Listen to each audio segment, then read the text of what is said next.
On Fast Track News, winter has arrived in a big way, but what's next? Meteorologist Stephen Abshire is here with your campus forecast. The ground floor of the Purdue Memorial Union opens with new options for grabbing a meal on campus. What do students think of the new design? Plus, a COVID update from former U.S. Surgeon General Jerome Adams. Fast Track is back, and your news starts now. Good afternoon, Boilermakers. I'm Abby Myers, and it's Friday, February 4th. Welcome to Fast Track, Purdue's student news produced by students in the Brian Lamb School of Communication. It's been a while since you last saw us, or maybe you're joining us for the first time, so we thought we'd bring you up to speed on who we are and what we do. Fast Track News is back. After 2 years of being off the air, the Lamb School of Communication is bringing back our weekly student-produced newscast. I'm Truscio, and I'm the executive producer for Fast Track. And what I do is basically oversee the production and make sure the most up-to-date current news is being provided for the Purdue community. As a group of mass communication and other majors, we plan to tackle the biggest stories affecting Boilermakers this spring, from updates on COVID, changes affecting life on campus, athletic success, plus a local weather forecast to help you plan out your week ahead. We've got it all here. Find us on Fridays at noon on the Purdue Channel or Comcast Channel 5, and Sunday nights on BoilerTV and on social at Fast Track News. Our stories, video, sports, and weather is produced by Purdue students for you, our Boilermaker community. Let us help you stay on the fast track. The ground floor of the Purdue Memorial Union reopened on January 10th after nearly 2 years of renovations. There's been a lot of excitement around campus about the new dining options. Reporter Jaeden Roussey has more. I'm standing next to the newly renovated Purdue Memorial Union. The ground floor has just reopened after being closed for roughly 17 months. On the new ground floor, there are new amenities including new restaurants, performance stages, and an approved convenience store. According to Purdue, the $47 million renovation began way back in August of 2020. The new ground floor has a fresh look, but renovators made sure to preserve some of the history within the building, which was constructed in the early 1920s. There's two things that I would say you could probably categorize them into one, and it was being able to maintain the deep and rich history of the building. There are several new highlights that were introduced with this renovation. The ground floor will now feature 12 food venues instead of 9, one of which being co-owned by former Purdue and NFL quarterback Drew Brees. Additionally, there are 4 performance stages, 3 inside and 1 outside. Along with the stages, there's an added fireplace lounge and outdoor seating terraces with fire pits. Yeah, I actually grew up here in West Lafayette, so I got to see the old one and the new one. I got to say, I think the new one is much needed improvement, and I'm proud of Purdue for getting that done because it looks gorgeous. The renovation also improves accessibility and community interaction with an increased seating capacity, multiple collaboration areas, and diverse furniture options. It was built for Boilermakers of the present time, right? The idea is for us to be able to not only have food service that can accommodate the student body population here, but also to have space that y'all can gather. Jaeden Roussey, Fast Track News. The Union might be a good spot to warm up as you trek across campus this upcoming week. The snow has finally arrived, but now we're bracing for the cold, the bitter cold. Meteorologist Stephen Abshire is tracking dangerously cold temperatures. Stephen, what can we expect to see as we head into the weekend? Abby, I have some bad news because it looks like as we're moving into this weekend, it is going to be very cold. And that starts today. As we take a look outside right now, it is going to be warmer throughout the day, but we're only going to get up to 19 degrees. It's mostly sunny, which is nice compared to what we've seen in the last few days with all those clouds and precipitation moving through, but it's going to be chilly. Winds are going to be coming out of the west about 5 to 9 miles an hour. It's going to feel like -7 at some places at times because of that wind. So it's going to be very, very cold, but luckily that snow has completely moved out. But as we take a look at our hourly forecast for the rest of the day, 13 degrees at noon, mostly sunny with winds coming out of the northwest around 5 miles per hour. As we move later on into the afternoon, we're going to warm up to around 16 degrees at 3, 15 at 6 right before sunset. And as we take a look for the rest of our evening, it is going to cool off quite a bit. 13 degrees at 9 o'clock, partly cloudy skies. And by midnight, just 9 degrees, and it's going to be cold. As we take a look what we're going to expect for the rest of our weekend, on Saturday morning, lows right around -4. The COVID-19 pandemic continues, with the Omicron variant still a concern. Let's take a look at the Protect Purdue dashboard. The campus positivity rate has been hovering around 18%, which is up from the fall where the overall positivity rate was only 1.71. The vaccination rate for all of campus is around 89%, and Protect Purdue recently announced a few changes due to the Omicron surge. According to the latest campus-wide email, all testing and vaccinations at the PPHC require an appointment. You can reserve one online or receive the vaccine or a booster. Just visit protectpurdue.edu. One of many university officials keeping an eye on COVID and the positivity rate is former U.S. Surgeon General Dr. Jerome Adams. He's now in a new role here at Purdue. Reporter Maddie Kamats spoke with him to discuss the pandemic and what we all should be doing to stay as safe as possible. The former U.S. Surgeon General has joined Purdue University as a presidential fellow and is the first executive director of health equity initiatives for the university. As the pandemic continues and new variants are a growing concern, we turn to university leaders to help us navigate the challenges the virus continues to present. Dr. Adams spoke about the increase in hospitalizations and stressed the pandemic is still having on medical professionals. To look at an individual who's in the hospital, in the ICU right now, who's dying because they refused to take a vaccine. And I say refused, and I don't mean that to be so negative on the individual, because in many cases, these individuals are getting bad information. They're being fed misinformation. They've got mistrust of the system. But from a healthcare perspective, to know that it could have been prevented, that's really tough. It's tough. COVID-19 cases are still rising, and there are over 76,000 new cases in the U.S. throughout the past 30 days. We need to be honest with people and say, we're going to be living with this for a while, but we actually have the tools to successfully live with it and to be able to help people manage their own personal risk. Students need to continue to wear masks and protect themselves against COVID-19. The most important layer right now, the most impactful layer right now, is vaccinations and boosters. And again, it's vaccinations and boosters. The U.S. has one of the lowest booster rates among developed nations. And that's unfortunately hurting us in this current Omicron surge. And to the students out there, I would just say, hang in there. It's going to be a rough next couple of weeks because of the Omicron surge that we're in. But once we get through to the other side, I actually think 2022 is going to be a good year. Dr. Adams also stressed the importance of the type of mask you wear. These N95 masks are much more effective than these. This is Maddie Kamats reporting for Fast Track News. Before he was appointed as the nation's top doctor, Adams served as the Indiana State Health Commissioner. Dr. Adams' role at Purdue was announced back in September.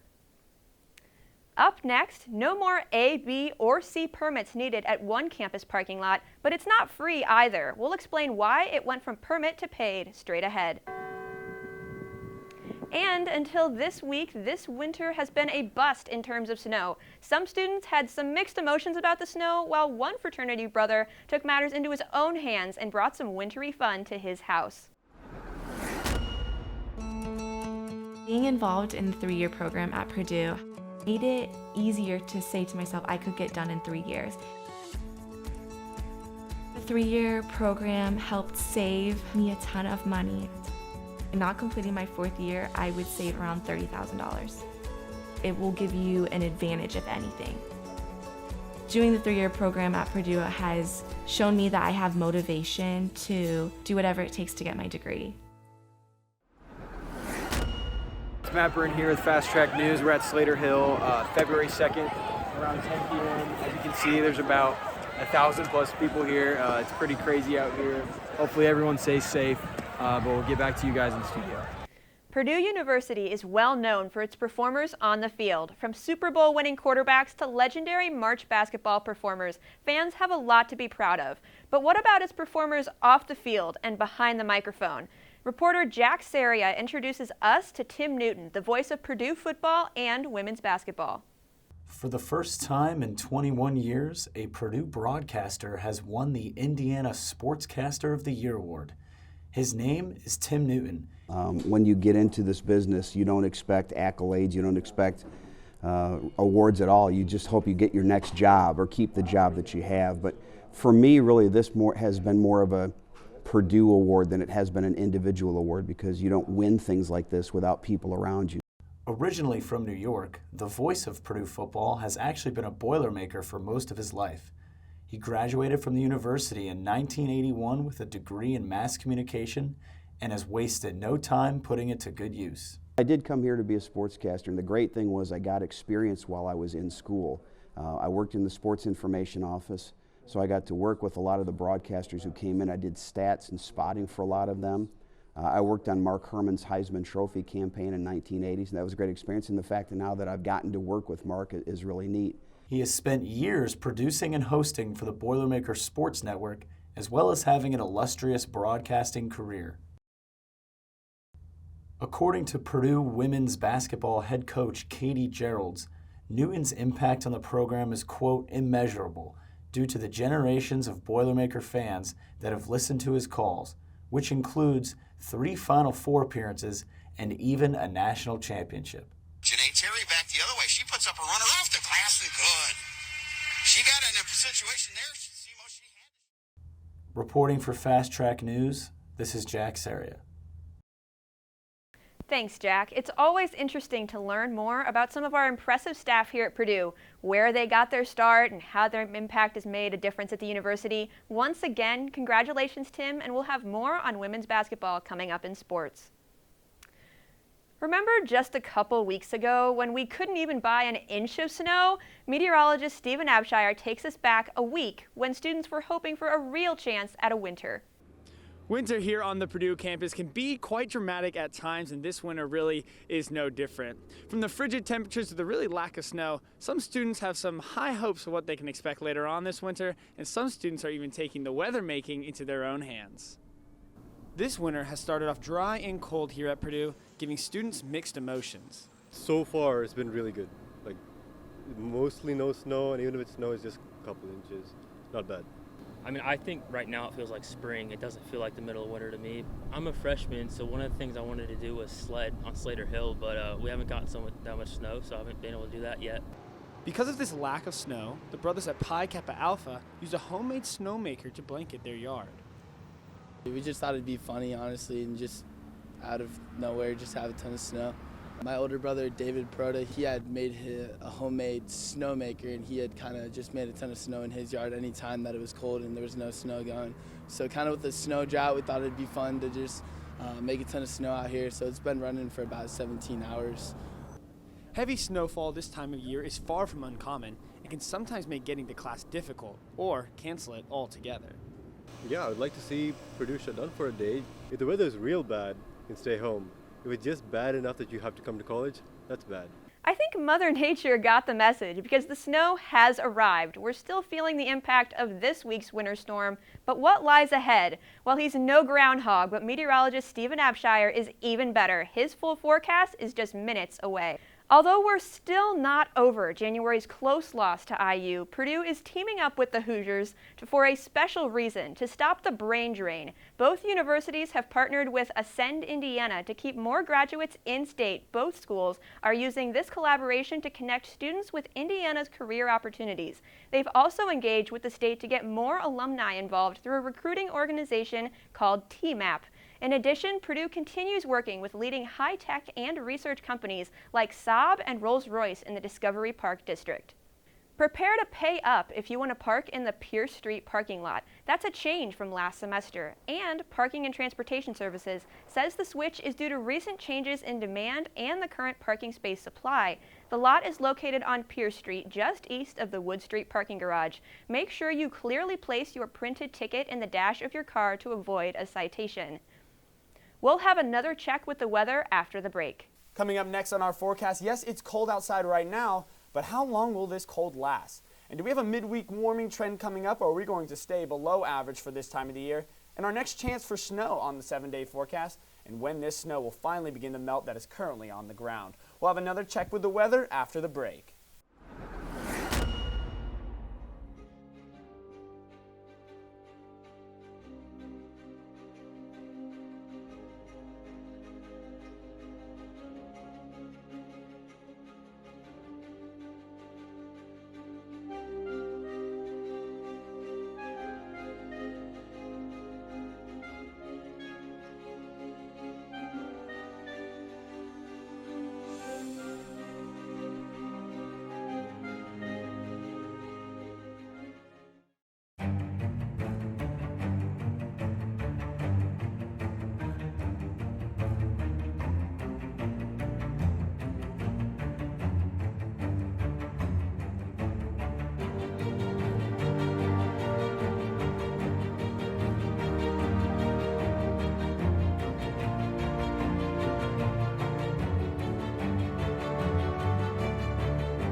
If you've been outside any time in the last couple of days, you know we got a bunch of snow with that storm system that moved through on Wednesday and Thursday. And by looking at the Union right now, you can see that that is the case. A bunch of snow. Really haven't even finished shoveling those sidewalks, but as we move later on into the weekend, that will be a little bit easier. But take a look at the snow depth chart from the latest GFS run. Most of central Indiana, up to a foot in some places. About 12 inches here in Lafayette, and there are some isolated areas that have a little bit more snowfall. But it kind of paints a picture that we got a ton of snow this past few days. As we take a look at the national forecast for today, we can see that that was a low pressure system that brought all that snow. That is moving off to the east, bringing a bunch of precipitation to parts of those heavy metro areas. But for us here in central Indiana, that's nothing that we're going to be worried about. We do have a high pressure system off to our west. This will be pushing our way, and that's what's going to be driving the colder air that we're going to be seeing later on throughout the 3-day forecast. As we take a look at that 3-day forecast, just a high of 19 today with a low of -2. We're about 10 to 15 degrees below average for this time of year, so it's going to be very chilly outside. Winds coming out of the northwest at 5 to 9 miles per hour. We are mostly sunny, so it is going to feel pretty nice out today. For tomorrow, very similar case. It's going to be very cold, but we are going to see some sunny skies. Winds coming out of the south at 4 to 8 miles per hour, and morning wind chills are going to feel like -10. It is going to be very cold, so you want to make sure you are bundling up tomorrow. High of 19 again and a low of 9. As we take a look on Sunday, it's going to be our nicest day of the weekend. Mostly sunny, dry and pleasant, but we're going to be temperatures right near average, maybe a little bit below with a high of just 28 and a low of 11 on Sunday. From Mackey Arena for that game on Saturday against Michigan, you will be inside, so it'll be warm, but your trek there will be quite cold. By noon, it's going to be sunny, but we're going to be only at 10 degrees. Winds coming out of the south at 5 miles per hour. Tip-off is at 2:30, and so by 3 o'clock, it's going to be 16 degrees with sunny skies, and by the time you're at home or on your way home at 6 o'clock, it is going to be sunny, but just 12 degrees. So make sure to bundle up on your way to and from that game at Mackey this weekend. I'm Sean English, and don't go anywhere. A recap of Purdue sports is next. We've got your highlights from both men's and women's basketball. Plus, believe it or not, baseball and softball are preparing to start their season. That's next. Being involved in the 3-year program at Purdue made it easier to say to myself I could get done in 3 years. The 3-year program helped save me a ton of money. In not completing my 4th year, I would save around $30,000. It will give you an advantage, if anything. Doing the 3-year program at Purdue has shown me that I have motivation to do whatever it takes to get my degree. Purdue basketball continues to hold a firm standing in the top 10 rankings. The Boilers are sitting at number 4 this week. Let's take a look at how they got there. Turnovers and missed free throws continue to haunt our Boilermakers, but we squeaked away with a win thanks to a buzzer beater by Jaeden Ivey. Purdue ranks 4th in the nation in scoring offense, but 207th in free throws. And congrats to Jaeden Ivey, who was voted Big Ten Player of the Week. The Boilers are in the middle of a grueling stretch, 4 games in 8 days. They'll host Michigan at home this Saturday, then Illinois on Tuesday, before heading back to Ann Arbor to face the Wolverines again next Saturday. The Boilermakers took on and took care of Minnesota last Wednesday. Program history was made when Purdue junior guard Janae Terry recorded her second triple-double, making her the first Boiler to ever record more than one. The former Illinois transfer now has 2 of the 4 triple-doubles in Purdue program history. Purdue had a season-low 9 turnovers and kept Minnesota star Sarah Scalia to just 10 points. Before this game, Scalia was averaging 20 points in her last 10 games. This was one of the best all-round performances from the Boilers all year. Coach Katie Gerolds is having a great first season coaching the team. This shot by sophomore guard Madison Layden to end the first quarter gave us great momentum for the rest of the game. Purdue women take on the Hoosiers in enemy territory this weekend. We're hoping they will be the first to get revenge before the men get their chance in March. And this time next week, Purdue softball will be wrapping up what we hope is their first win of the season. The Boilers will battle East Carolina next Friday with the first pitch at 10 a.m. And that's a wrap. I'm Sean English, and this is Fast Track News, and we'll be back after the break.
Purdue Fast Track News is back, and we are so excited. We have rebranded all of our social media accounts, and we are now active on TikTok, Instagram, and YouTube. Follow us along there for behind-the-scenes content and a look at our news stories coming each week. Yes, it is cold today, but it's not going to feel as cold as it was this time 3 years ago when we got that Arctic blast that canceled school with temperatures negative 17 degrees in Lafayette, wind chills negative 42, and that was our first time canceling school since 2014. Didn't have to wait that long this time as we did have school canceled yesterday, but it was still very, very cold. But as we take a look at the rest of our 7-day forecast, Monday's going to be just a high of 22 and a low of 6 degrees. As we move into the rest of our 7-day, Tuesday, Wednesday, and Thursday, we're going to see a slight warming trend up to 28 on Tuesday with a low of 17. Partly sunny on both Tuesday and Wednesday, with Wednesday's a high of 34 and a low of 25. And on Thursday, very nice and pleasant, high of 34 and a low of 27. Thank you for tuning in to our weather here on Fast Track for today. Thank you for joining us for our first show of 2022. This has been Purdue's Fast Track News. I'm Abby Myers, and I hope to see you here again next week at the same time for another great show. Have a great weekend, Boilers.